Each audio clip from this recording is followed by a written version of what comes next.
মানুষ যখন মারা যায় 40 দিন মৃত ব্যক্তির আত্মা তার বাড়িতে আসে, এ সম্পর্কে কোরআন হাদিস কি বলে? 4 রাকাত বিশিষ্ট নামাজের প্রথম রাকাতে সূরা নাস পড়লে পরবর্তীতে করণীয় কি? নামাজ শুরুর পর যদি মনে পড়ে যে আমার ওযু ভেঙে গেছে বা সন্দেহ হয় ওযুর ব্যাপারে, তখন আমার কি করা উচিত? আমি রাতে ঘুমোতে গেলে শুধু খারাপ কথা চিন্তা হয়, খারাপ চিন্তার কারণে ঘুমোতে পারি না, তো আমি কি করে সেটা থেকে মুক্তি পাবো যদি একটু বলতেন।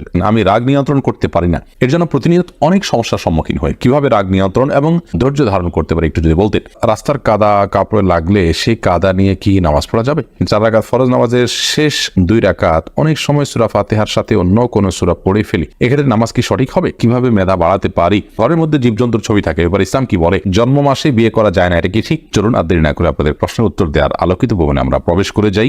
এরপরে রবিয়া খাতুন আপনি লিখেছেন, আমি একজনের কাছ থেকে কিছু ফল কিনেছিলাম কিন্তু সে মারা গিয়েছে, এখন আমি ফলের টাকাগুলো তার বউকে দিয়েছি, এটা কি জায়েজ আছে?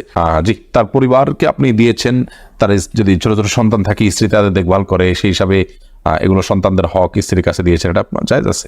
মূলত মৃত ব্যক্তিকে কোনো কিছু দেওয়ার থাকলে, পাওনাদার থাকলে তিনি তার টাকাটা তার ওয়ারিসদের কাছে পৌঁছে দিবেন, অর্থাৎ ওয়ারিসরা সেটাকে তাদের যে হার আছে সে হার অনুপাতে ভাগ করে নেবেন। অতএব আপনি তার পরিবারের কাছে পৌঁছে দিয়েছেন, আপনার দায়িত্ব আপনি পূরণ করেছেন। যদি তার ছোট সন্তানরা থাকে তাদের জন্য তিনি খরচ করবেন, আর যদি সন্তানরা বড় হয়ে থাকে তাহলে স্ত্রীকে বলে দিতে হবে যাতে যার ভাগ ওয়ারিসদের মধ্যে যে যতটুকু পাবে এই টাকার মধ্যে তাকে যেন তারা দিয়ে দেন। অর্থাৎ আপনি আপনার দায়িত্ব পালন করেছেন, কিন্তু এটা শুধু স্ত্রীর একার হক নয়, এ হলো মূল বিষয়। এরপরে প্রশ্ন করেছেন রিপন হোসেন, আপনি লিখেছেন, আমি রাগ নিয়ন্ত্রণ করতে পারি না, এর জন্য প্রতিনিয়ত অনেক সমস্যার সম্মুখীন হয়, কিভাবে রাগ নিয়ন্ত্রণ এবং ধৈর্য ধারণ করতে পারি একটু যদি বলতেন।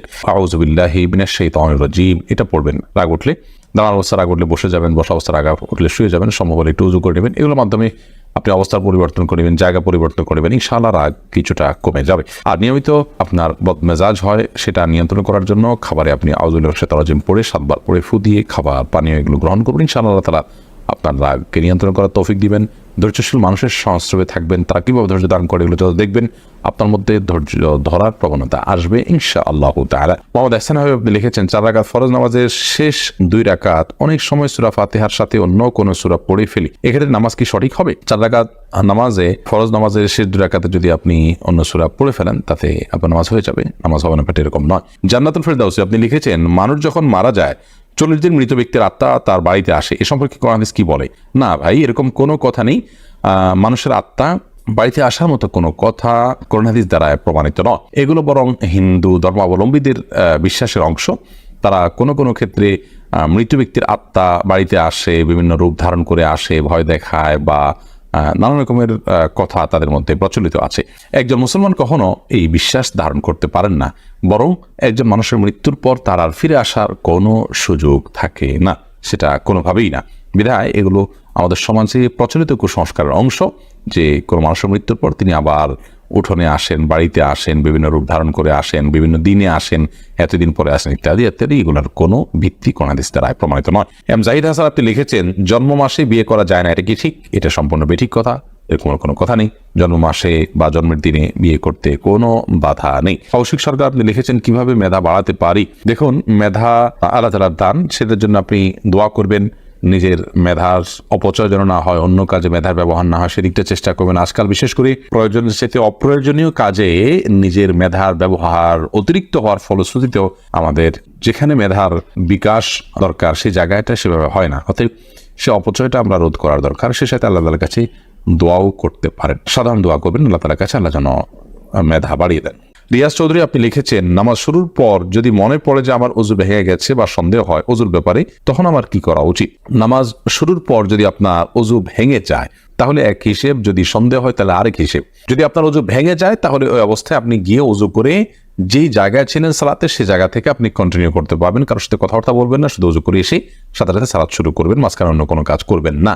আর যদি আপনার ওযু আছে কিনা এটা নিয়ে সন্দেহ হয় তাহলে সর্বশেষ ওযুর কথা মনে পড়ে নাকি ওযু যাওয়ার কথা মনে পড়ে? ধরুন আপনার ওযু গেছে এটা আপনি নিশ্চিত মনে পড়ে, কিন্তু ওযু করেছেন কিনা এটা নিয়ে ডাউট হয়, তাহলে আপনার ওযু নাই ধরে আপনি ওযু করে নামাজটা পড়বেন, অর্থাৎ নামাজটা পুনরায় পড়বেন ওযু করে। আর যদি আপনার ওযু করেছেন এটুকু নিশ্চিত মনে পড়ে কিন্তু এরপর ওযু গেল কি গেল না এটা নিয়ে সন্দেহ হয়, তাহলে সেক্ষেত্রে আপনার ওযু আছে, আপনি নামাজ কন্টিনিউ করবেন। কারণ আল ইয়াকিনু লা ইয়াজুলু বিশাক, আর সন্দেহের কারণে নিশ্চিত কোনো বিষয় রহিত হয়ে যায় না।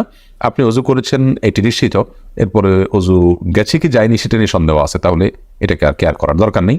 আর যদি ওযু গেছে এটি নিশ্চিত, পেশাব করেছেন আপনার মনে পড়ে, কিন্তু এরপর অজু করেছেন কিনা সেটা নিয়ে সন্দেহ হচ্ছে, তাহলে এই সন্দেহটাকে কেয়ার করার দরকার নেই। আপনার অজু নাই সেটিকে আপনি নিশ্চিত ধরে সামনে এগোবেন।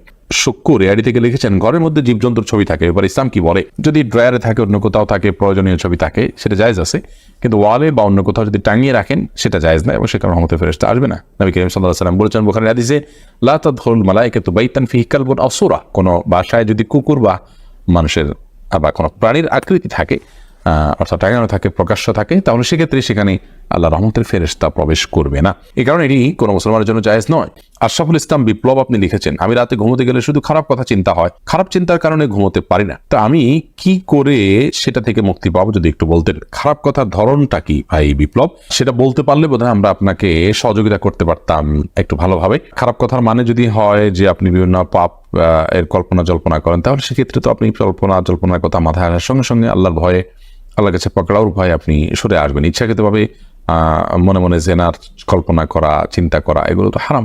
আল্লাহ তাআলা আমাদেরকে হেফাজত করে হারাম কাজ থেকে নিজেকে বাঁচিয়ে রাখতে হবে, এবং এটা এক প্রকারের জেনা, অর্থাৎ আমি মনে মনে চিন্তা করলাম, সেটাও কিন্তু মনের জেনা হয়, বিধায় এখান থেকে বাঁচিয়ে রাখতে হবে নিজেকে। আর খারাপ চিন্তা বলতে যদি হয় আল্লাহ তাআলা সম্পর্কে নেতিবাচক কোনো চিন্তা আসে, তাহলে সেক্ষেত্রে বাম দিকে তো ফেলে আমানতু বিল্লাহি ওয়া রাসূলিহি পড়বেন।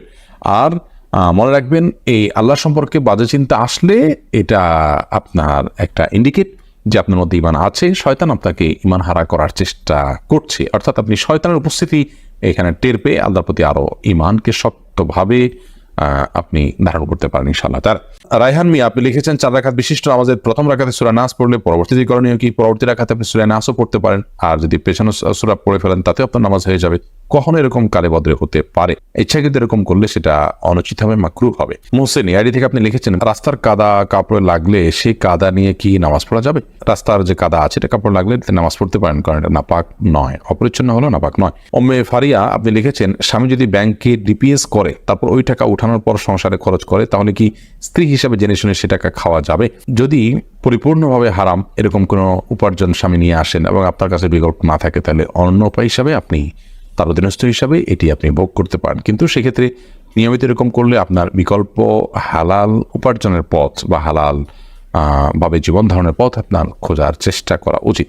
এরপর হারাকাতুল্লাহ আইডি থেকে আপনি লিখেছেন, ভুলে যদি কোরআনে পা লেগে যায় এজন্য বড় কোনো পাপ হবে কি? না, ভুলে যদি পা লেগে যায় তাহলে কোনো বড় পাপ হবে না, কারণ মানুষের ইচ্ছার বাইরে কিছু হয়ে গেলে সেজন্য আল্লাহ তাআলা মানুষকে পাকড়াও করবেন না, কারণ এটা মানুষের সাধ্যের বাইরে। লা ইউকাল্লিফুল্লাহু নাফসান ইল্লা উসআহা, মানুষের সাধ্যের বাইরে কোনো কিছু আল্লাহ তাআলা মানুষকে চাপিয়ে দেন না, বিধায় ইচ্ছার বাইরে লেগে গেছে এর কারণে আপনার কোনো গুনাহ হবে না। তবে হ্যাঁ, আপনি সাবধান থাকতে হবে যেন আল্লাহর কালামের প্রতি অসম্মানমূলক কোনো কিছু আপনার দ্বারা না ঘটে। ইচ্ছাকৃত করলে তো সেটা কুফরি হতে পারে, আল্লাহর কোরআনকে ইচ্ছাকৃত অপমান করলে, অবমাননা করলে সেটা তো ঈমান চলে যাওয়ার মতো বিষয় হতে পারে। হয়তো অনিচ্ছাকৃত হলে কারণে কোনো গুনাহ হবে না, সতর্ক থাকার চেষ্টা করতে হবে পরবর্তী সময়ের জন্য।